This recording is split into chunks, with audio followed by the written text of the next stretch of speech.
The first forged check was drawn on a Tuesday in September, 6 weeks after Evelyn Marsh buried her husband of 53 years. She had hired Frank Deluca through a home care agency, a quiet, reliable man who came 3 mornings a week and said yes, ma'am, and fixed the things that needed fixing. His daughter Nicole handled the paperwork, the scheduling, the bank runs. They said it was easier this way, that Evelyn shouldn't have to worry about any of it, not now, not while she was grieving. Over 14 months, they wrote 116 checks on her accounts. Evelyn signed perhaps 9 of them. What nobody knew was that her husband Raymond had kept a fireproof safe bolted to the garage floor since 2013, and that Evelyn had not opened it since the week he died.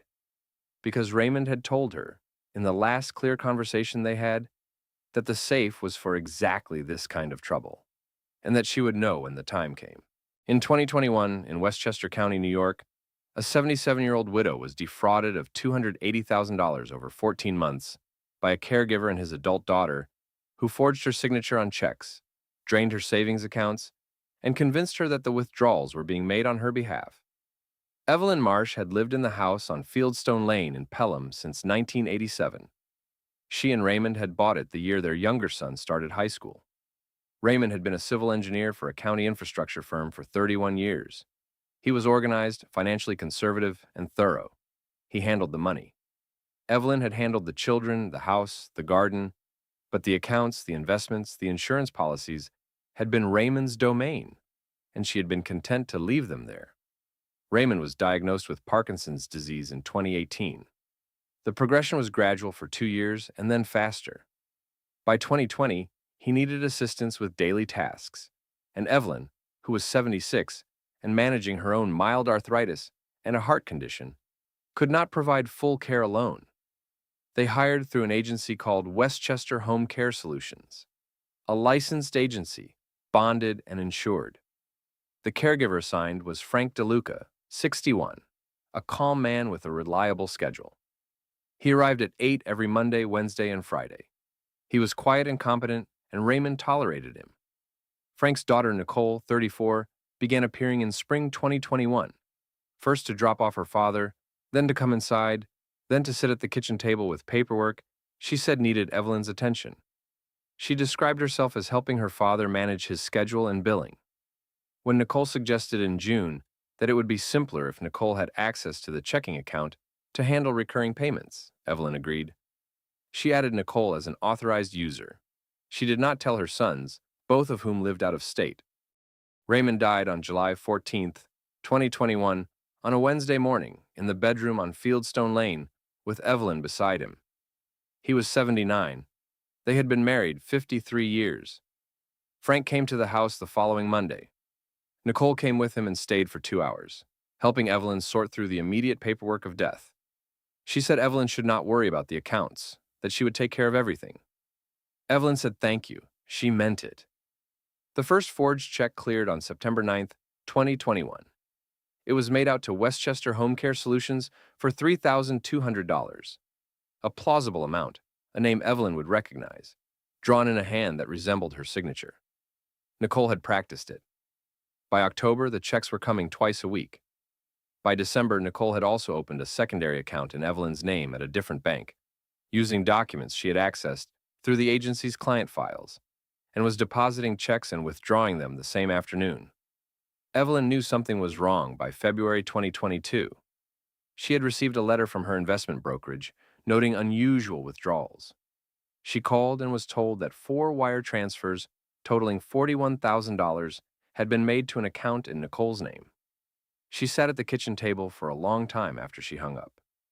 Then she went to the garage. She had not opened Raymond's safe since the morning after he died, when she had looked inside, seen what was there, closed it again, and decided she was not ready. She was ready now. The garage was cold in February. Evelyn's breath showed in the air as she crossed to the far corner where Raymond had bolted the safe to the floor in 2013, partly under the workbench, out of sight. It was a gray steel box, approximately 18 inches square, with a digital combination lock and 2 heavy hinges.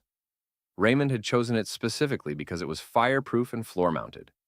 The combination was their wedding anniversary, 6 digits. Evelyn entered it and heard the bolts retract and pulled the door open. She had looked inside once, the morning after his death. Now she stood in the cold and took everything out and laid it on the workbench. The first item was a sealed envelope with her name in Raymond's handwriting. She set it aside last. The second was a document folder labeled Financial Summary. Current. Inside were 6 pages, dated January 2021, 6 months before he died. Raymond had written a complete inventory of their financial position. Every account, every investment, every insurance policy, every recurring bill. Account numbers, institution names, current balances, and contact phone numbers. He had written at the top, Evelyn, this is everything. If anything looks wrong, call these numbers first.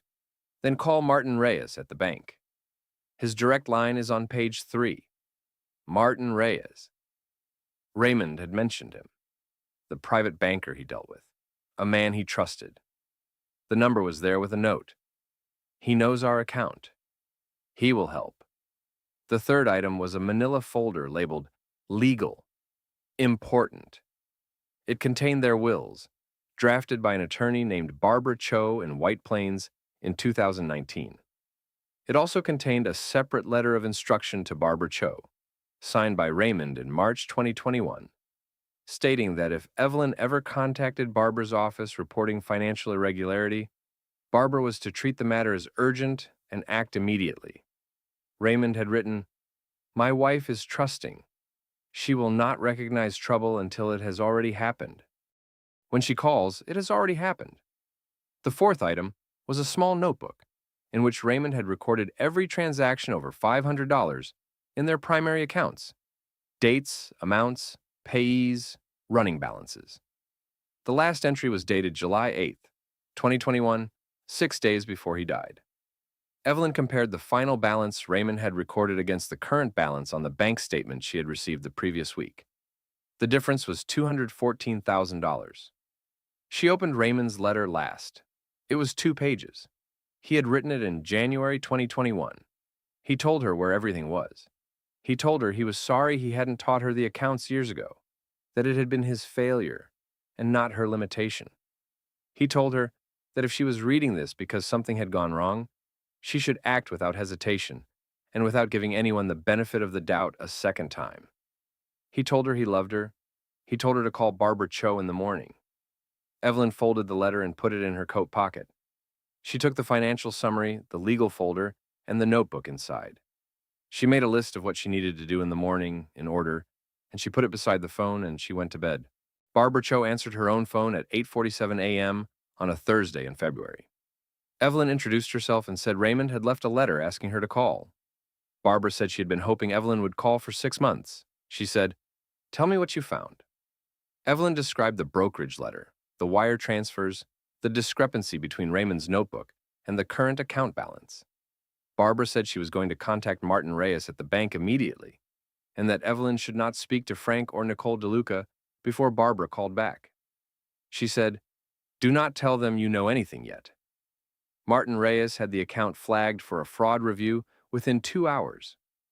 The review produced a transaction record that was precise and damning. 116 checks drawn over 14 months, of which forensic handwriting analysis would later confirm that Evelyn had signed 9. The remaining 107 bore a forged signature.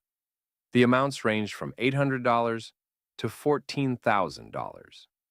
The secondary account Nicole had opened in Evelyn's name had received $67,000 in deposits, all withdrawn within 24 hours. The wire transfers from the brokerage account totaled $41,000. The total loss across all accounts was $283,400.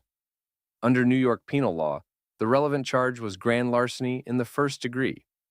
Barbara referred the case to a civil litigation attorney named David Park in White Plains, who filed a civil action for fraud, conversion, and elder financial abuse in Westchester County Supreme Court in March 2022. Park also filed a criminal complaint with the Westchester County District Attorney's Office. Frank and Nicole Deluca, were arrested in April 2022 at their apartment in Yonkers.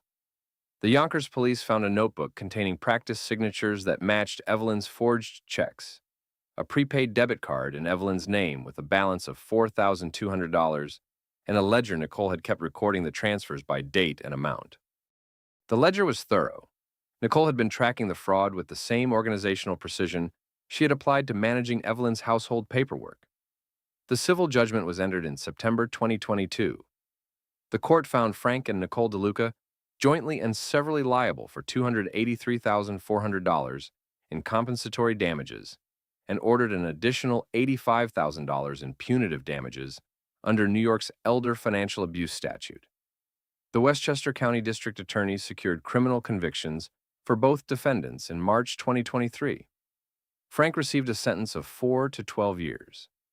Nicole received 6 to 18 years. Asset recovery was partial. The Deluca case had spent most of the money, but a combination of seized assets, restitution payments, and a settlement with the home care agency produced a total recovery of $171,000. The agency settled for $95,000 and revised its background check protocol. Evelyn did not attend the sentencing. She was in White Plains that day, at Barbara Cho's office, updating her estate documents. The final restitution payment was received on November 3, 2024, bringing the total civil and criminal recovery to $171,000, 60% of the loss. The remaining $112,000 she treated as the cost of a lesson. She had not chosen but had learned completely that grief makes a person available to people who know how to read availability, and that Raymond had known this about her and had tried, in the only way left to him, to compensate for it. She had sold the house on Fieldstone Lane in spring 2023 and moved to a 2-bedroom apartment in a senior community in Larchmont, 12 minutes from her older son Daniel's house. The apartment had a small balcony that faced east and caught the morning light. She had brought Raymond's kitchen table. The fireproof safe was in a storage unit in Pelham, still bolted to a section of the garage's original concrete floor that the demolition crew had cut out at her request. She had told them it was sentimental. It was. It had already done what it was made to do. In fall 2023, Evelyn contacted the Westchester County Department of Senior Programs and Services and spent an afternoon with their Elder Abuse Prevention Coordinator. She walked through the specific sequence of decisions she had made in 2021, adding Nicole to the account, not telling her sons, interpreting attentiveness as trustworthiness, not as a recitation of failures, but as a map of the exact points where the fraud had found its entry. The coordinator incorporated her account into a presentation the department gave to social workers, hospital discharge planners, and home care agency supervisors at a regional training in January 2024. Evelyn reviewed the presentation in draft. She suggested they add a slide about the specific moment when a caregiver offers to handle the banking and what that offer should prompt a family to do. They added it. Daniel drove her home from Larchmont after the training. They stopped for dinner at a diner on the post road that they had been going to for years. Evelyn ordered the same thing she always ordered. Daniel asked how the presentation had gone. She said it had gone well. She said the room had been full, which she had not expected, and that several people had stayed to ask questions afterward, which meant they were paying attention. Daniel said, "Dad would have liked knowing you did that." Evelyn said yes. He would have planned it that way if he could have. She had Raymond's letter in the drawer of her bedside table in the Larchmont apartment, the 2 pages he had written in January 2021, the handwriting she had read 100 times since February. She did not read it every night.